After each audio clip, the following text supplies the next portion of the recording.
না, কিন্তু আপনারা এভাবে পানি মারলেন কেন? আরেকটু হলে তোমার গায়ে লেগে যেত। ওই চিৎকার করে ডাকতে পারতাম, কিন্তু চারিদিকে এত শব্দ যে চিৎকার করে ডাকলে কেউ শুনতে পাবে না। আমাদের একটু হেল্প দরকার। চলো না ভাই, চল। আসো আসো আসো ভাই, আসো আসো আসো। শোনো ভাই, শোনো ওই আমরা কিন্তু আবারও সরি, তুমি কিছু মনে করো না। ঠিক আছে, সমস্যা নেই। এই ছেলে, তোর নাম কি? আশিক। শোনো ভাই, আমাদের একটা হেল্প করতে হবে। জি বলেন। এই এই রুহি, বল ভাইকে ভালো করে বুঝিয়ে বল কি কি লাগবে। আহা বাবা, বুঝলাম না তুমি ওকে কেন ভাই ভাই ডাকছো। তুমি তো দেখেই বুঝতে পারছো আমার বয়সী, আর ওর যদি গার্লফ্রেন্ড থাকে সেটাও আমার বয়সী হবে, তাই না? ওহো হ্যাঁ, তাই তো। এই এই তোমার কি গার্লফ্রেন্ড আছে? জি না। কি, এই যুগের ছেলে তোমার গার্লফ্রেন্ড নাই? তুমি থাকো কিভাবে? না মানে আরে চিল, মজা করছিলাম। আচ্ছা শোনো, কাজের কথায় আসি। তুমি কি দেয়ালে পেরেক ঠুকতে পারো? হ্যাঁ পারি। বাহ, গুড। তাহলে তো কাজ হয়ে গেল। আসলে হয়েছে কি, আমার বাবা হাতে ব্যথা পেয়েছে, সেই জন্যই আমাদের একজন লোক দরকার ছিল। এত কিছু করেছি এই জন্যই। যেহেতু তুমি দেয়ালে পেরেক ঠুকতে পারো, তাহলে কাজটা তুমিই করে দাও। আসো আসো আসো। আরে আসো না। আরে কি হলো, আসো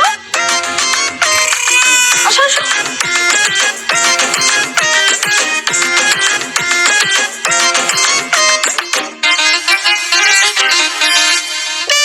দেখে কি মনে হচ্ছে, পারবে তো?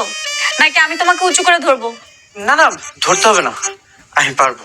আরে ভয় পাওয়ার কিছু নেই, আমাকে বলো, আমি তোমাকে শক্ত করে তুলে ধরছি। সমস্যা নেই। আচ্ছা তুমি না হয় একটা কাজ করো, তুমি আমাকে এইভাবে জড়িয়ে ধরে শক্ত করে উঁচু করে তুলে ধরো, আমি পেরেকটা বসিয়ে দিই। এই তুমি যদি আবার হাতে ব্যথা পাও, না দরকার নেই, তুমি এটাই করো। হ্যাঁ, আপনাকে জড়িয়ে ধরতে হবে না, আমি এখানে দাঁড়িয়ে পেরেক মারতে পারবো।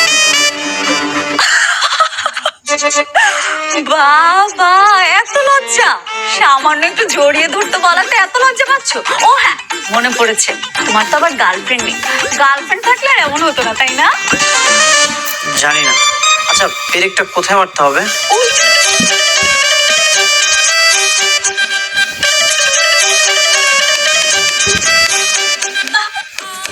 হেব্বি লম্বা আছো। আমি তো ভেবেছিলাম তোমাকে তুলে ধরতে হবে, তোমাকে দিয়ে মাঝে মধ্যে বাসার সব কাজ করানো যাবে। কি কাজ?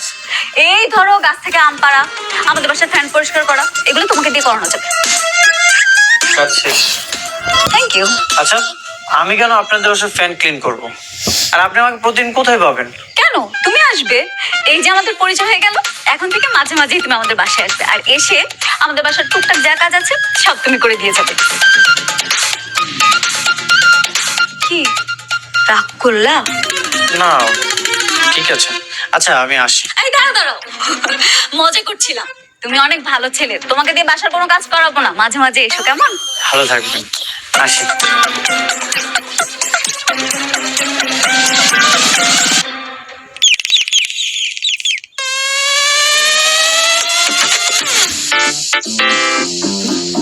কিরে, ফ্যানের দিকে তাকিয়ে আছিস কেন? বুঝতে পারবি তো? হ্যাঁ পারবো। আমাকে একটা টুল আর ভেজা কাপড় দাও। সব কিছু রেডি আছে, ওঠ। আচ্ছা